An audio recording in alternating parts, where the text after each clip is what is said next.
हमारे नॉलेज का अभाव हो सकता है, आयुर्वेद के सामर्थ्य में कोई अभाव नहीं है, कोई न्यूनता नहीं है। इस बात को अब पतंजलि ने भी सिद्ध किया है। आयुर्वेद के अंदर एविडेंस बेस्ड मेडिसिन की बात की जाती थी। कोरोना की महामारी को हम सब ने देखा, हमने सब ने उसका सामना किया।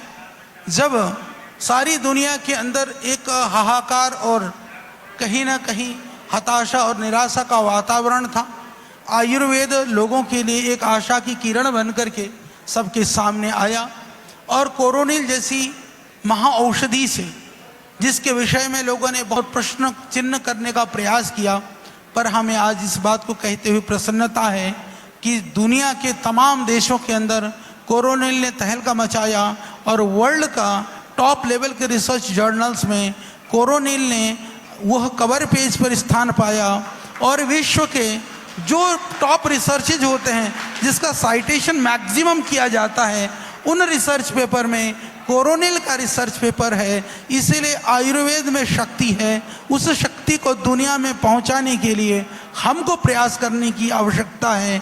यदि आयुर्वेद हमारी ऋषियों की परंपरा है, यदि आयुर्वेद हमारी देश की परंपरा है, तो उस आयुर्वेद की परंपरा को दुनिया में पहुंचाने के लिए अमेरिका से मेरे भाई कोई नहीं आएगा, वो आपको और हमको करना पड़ेगा। यदि हम ही आयुर्वेद के वैरी बन करके रह जाएंगे तो कृतज्ञता के पाप से तो हम भागी होंगे ही, पर आयुर्वेद के ज्ञान से दुनिया वंचित रह जाएगी। तो दुनिया वंचित न रहे, इसलिए पतंजलि प्रयास कर रहा है। और आज 500 से ज़्यादा वैज्ञानिकों के माध्यम से, और इस मंच से मैं आपको प्रामाणिकता से ये बात कह देना चाहता हूँ कि भारत सरकार की तमाम मंत्रालय, राम भरोसे की बात आपने सुनी, भरोसा तो सबके ऊपर होना चाहिए, राम और श्याम के ऊपर भी, पर मैं आपको बता देना चाहता हूँ कि आयुर्वेद के ऊपर भरोसा दिलाने का काम तमाम सरकारी संस्थाएं, उनका रिसर्च,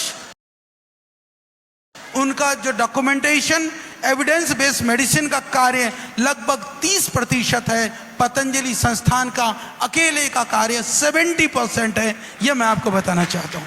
किसी तरह के सरकारी बिना सहायता के, बिना सरकारी बजट के, बिना किसी तरह के गवर्नमेंट के सपोर्ट के, कई बार लगता है, मैं तो ये मानता हूँ सरकार का काम यह है कि अच्छे काम करते समय वो विघ्न न डाले, यही सरकार का सहयोग है। हम ऐसा मानते हैं। हमने विघ्नों में भी काम किया है और विघ्नों से रहित होने पर तो हमने ज़्यादा काम किया ही है।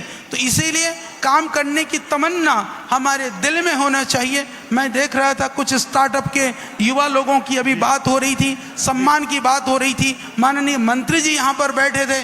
मंत्री जी को, अच्छे मंत्री हैं, उत्तराखंड का यदि स्टार्टअप की आप बात करें, होम स्टे आप देखिए कितना हो रहा है, कितना बढ़ सकता है गवर्नमेंट ने यदि थोड़ा सा सपोर्ट कर दे तो।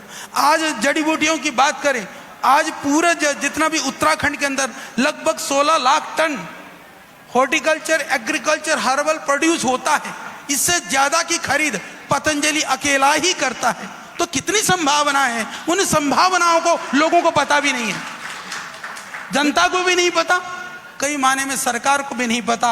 मैं कहता हूं कि पहले ज्ञान ग्रहण करें, ज्ञान ग्रहण कर करके हम जनता को उसका वितरण करें, क्योंकि हमारी अज्ञानता कई बार वह समाज में ज्ञान से विमुख रखने का काम कराती है।